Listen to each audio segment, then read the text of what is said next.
Hey, what up, everybody? This is Stevie Breach coming to you here. I was able to watch tonight's episode of the Monday Night War, which was the War Goes Extreme. We've seen episodes talking about WWE. We've seen episodes talking about WCW. We've seen WCW getting their TV deal to go on to TNT. We've seen WCW buying up Kevin Nash and Scott Hall to become the Outsiders, which started the NWO.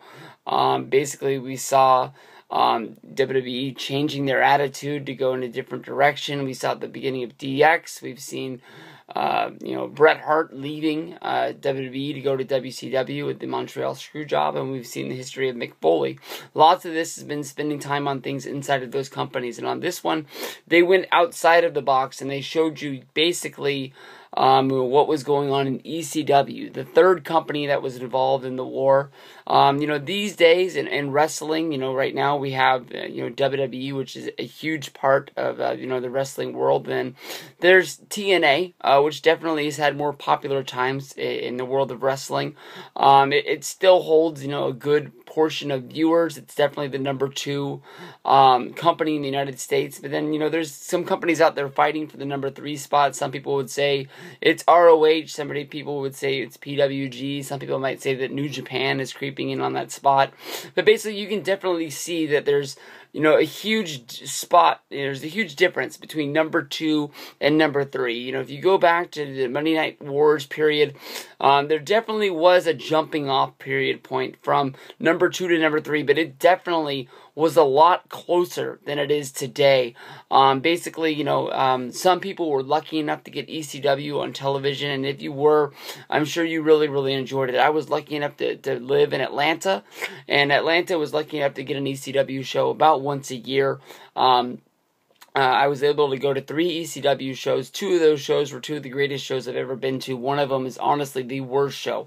It was once TNA had gotten its TNN deal, and they started, running TV, and it was very early in that run, and they did not know what they were doing.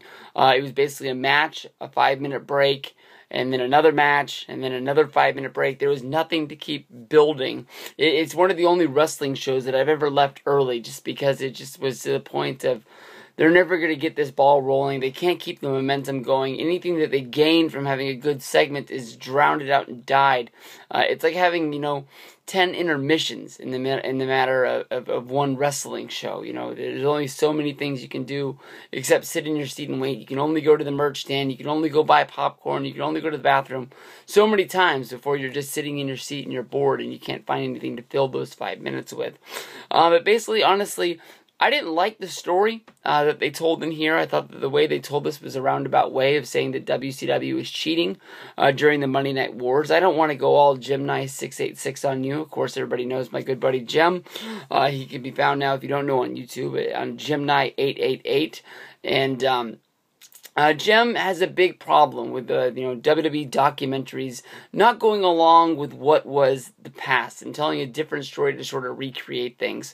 And this is one of the true times that I can ever really see them doing this. I thought that there was a line that was drawn in this documentary that you had to put together that basically was saying that WCW was cheating in the Monday Night Wars by basically going out and just signing up talent, not being able to establish talent, not being able to make their own talent, not being able to, have a farm system of growing people and moving them up. Just basically, they talk about, WCW signing Hulk Hogan, one of the biggest stars of all time, WCW signing Kevin Nash and Scott Hall, 2 of the biggest stars that were in wrestling at that time, and then they, bring up, portions of ECW growing.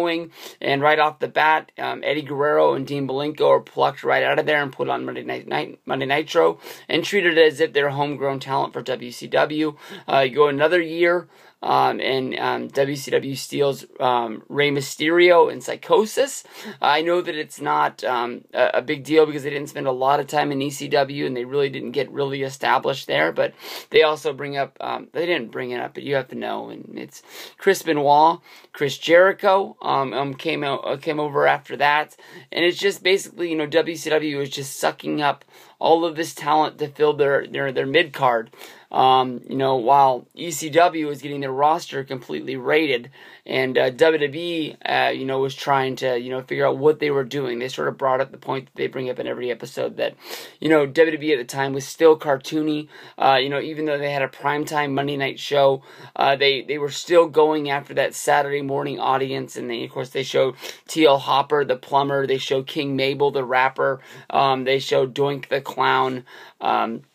They show characters that nobody's ever really going to care about. They didn't really point at the fact of Bret the Hitman Hart. They don't talk about Shawn Michaels. They always try to make it seem like, WWE is on their last legs and they were dying out. You might not have liked what was going on in the mid-card and the opening match, but definitely people cared about what was going on in the main event. I mean, there was some clunkers with, Undertaker, having matches against, like, King Mabel and things like that. But basically, as long as you got Shawn Michaels, you got Undertaker, you got Bret Hart, you honestly always know you're going to have good matches at that time.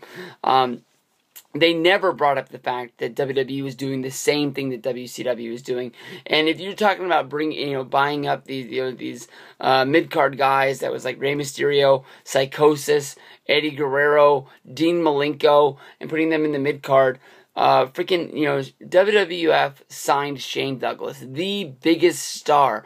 The guy that they, hyped up on here is the guy that really started ECW. They took them from Eastern Championship Wrestling, featured of the NWA, to ECW, Extreme Championship Wrestling, by winning the NWA tournament.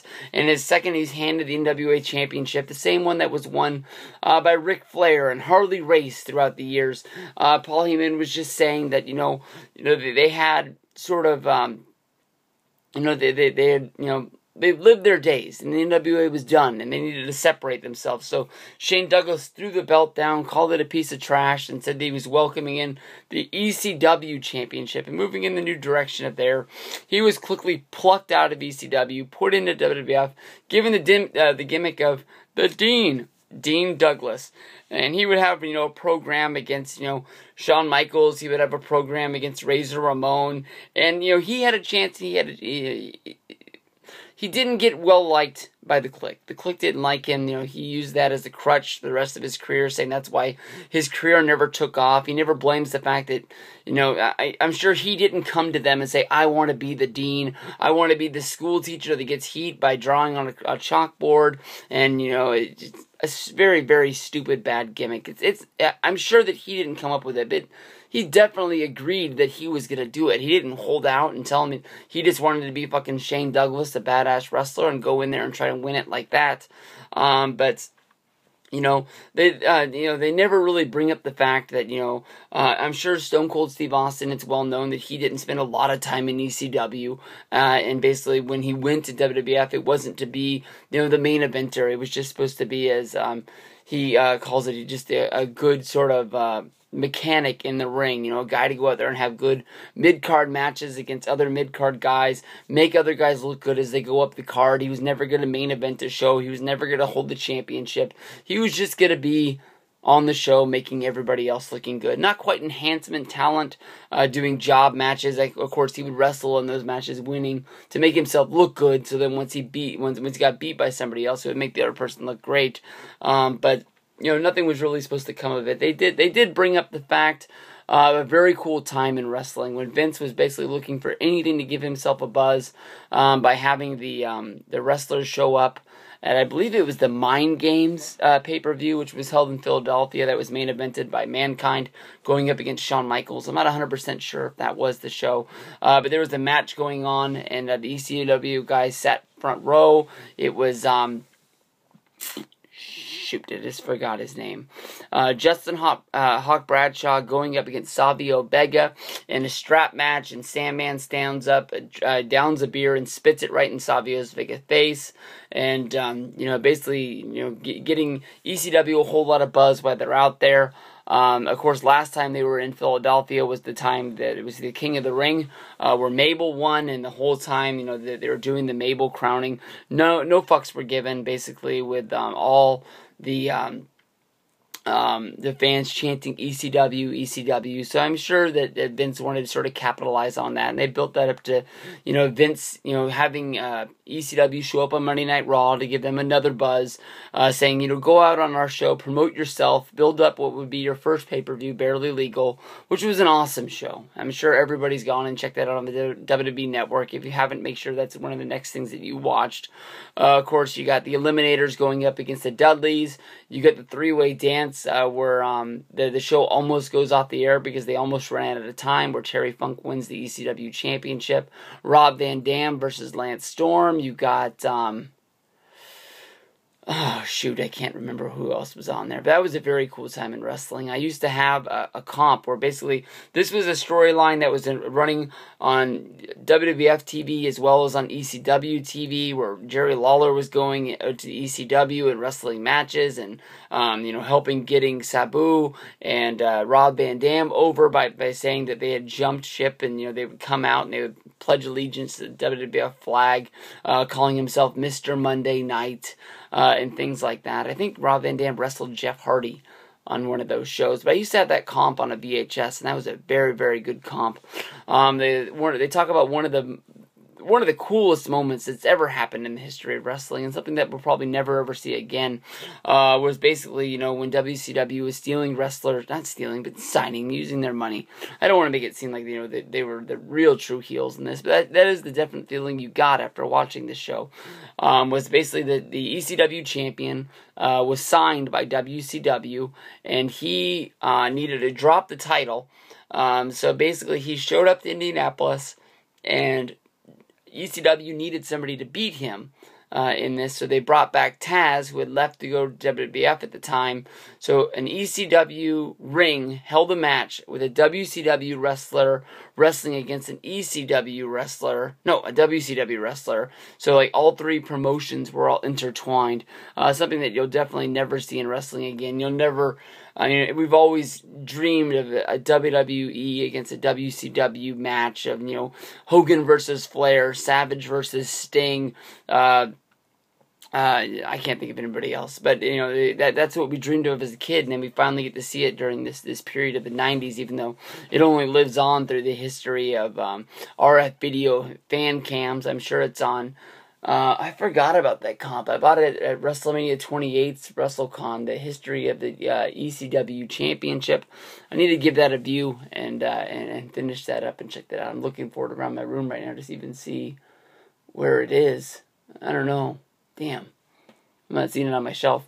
But, ECW is a very special promotion. Very cool. I like the fact that Paul Lee sort of said, it died. We move on. You can look back on it. But, he doesn't really think of it as a sad time in his life that he lost that. Oh, but bam! Everybody can remember them talking about Vince giving ECW money on the Paul Heyman documentary and the story that they told on there. That DVD came out earlier this month, I believe. Or it might have came out early August. So it's only been out about a month, maybe a month and a half at the most. And the story that they tell on that DVD was basically Vince wanted to sign Too Cold Scorpio, but Paul Heyman didn't want to let Too Cold Scorpio go because they had a record deal that would promote rap albums with, I think, Tommy Boy Records at the time. And Tommy Boy Records would pay them $1,000 a week to play this music as Too Cold Scorpio would come out and dance to it. But Vince had to have Too Cold Scorpio, so he took him and said, we'll cover the record deal. That way you won't lose any advertising money. And and Paul Heyman swore on that DVD that was all the money that he ever took from Vince McMahon. And on this documentary, we see Paul Heyman talking about how Vince was funding him money. Then we see an interview with Vince from 2004. Of course, the button's undone and the hair's all poofed back. And he's talking about, I gave them lots of money as loans that they never paid back. And they just blew that right out of the water. Paul Heyman tells a lot of stories in his life. But for some reason, when I thought he was telling his own story on the Paul Heyman documentary, I thought he was telling the truth. But then again, that could have been a new interview where he corrected the truth, and this could have been an older one, seeing how basically the thoughts of the network go all the way back to, I believe, like WrestleMania 28 times. That's 3 years ago.